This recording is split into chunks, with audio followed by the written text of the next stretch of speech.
Grabe, nasusunog ang Minsk.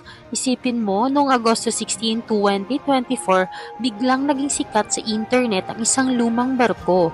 Hindi ito basta-basta barko lang. Ito yung dating Soviet aircraft carrier na Minsk. Bakit naging usap-usapan ito? Yes, dahil ito'y nasusunog. Yung Minsk na matagal nang nakatambay sa isang man-made na lawa sa China, biglang nagkaroon ng malaking sunog. Ang daming tao ang nagsishare ng mga video at pictures na nasusunog sa social media. Parang nagkaroon ng sarili niyang fireworks display ang barko.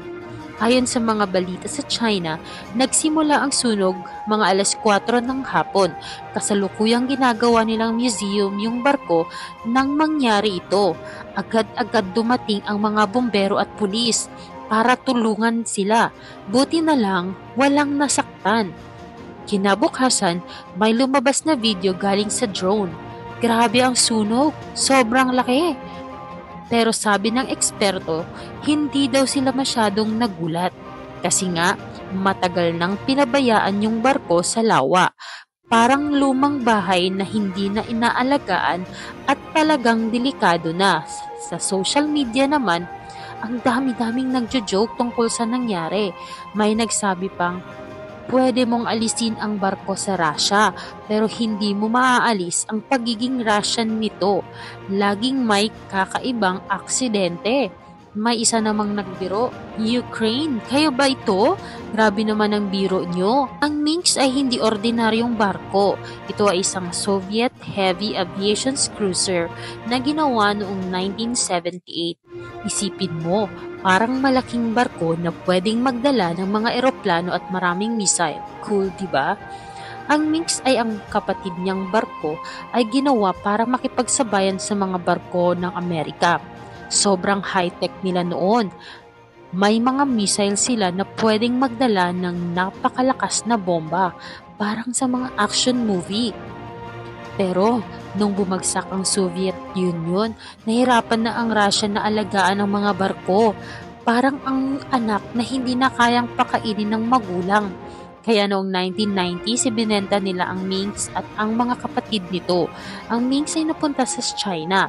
Naging parte siya ng isang theme park. Oo, tama ang pagkakarinig mo. Parang Enchanted Kingdom pero ang mascot ay isang malaking barko. Pero hindi nagtagal ang theme park. Nagsara ito noong 2006. Pagkatapos noon, parang napabayaan na ang Minsk. Inilipat siya sa isang lugar malapit sa Shanghai. Maraming tao ang pumupunta doon para makita siya, lalo na yung mga mahilig sa mga lumang lugar at bagay. Kamakailan lang may balak na gawing museum ang Minsk.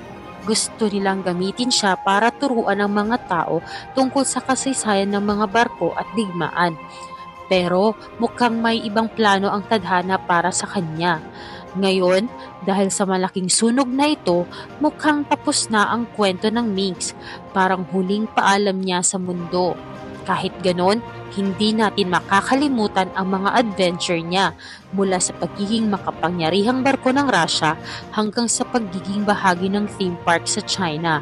At ngayon, bilang isang alaala na lang sa kasaysayan. Kaya sa susunod na makikita ka ng mga lumang bagay, isipin mo ang kwento ng Minsk.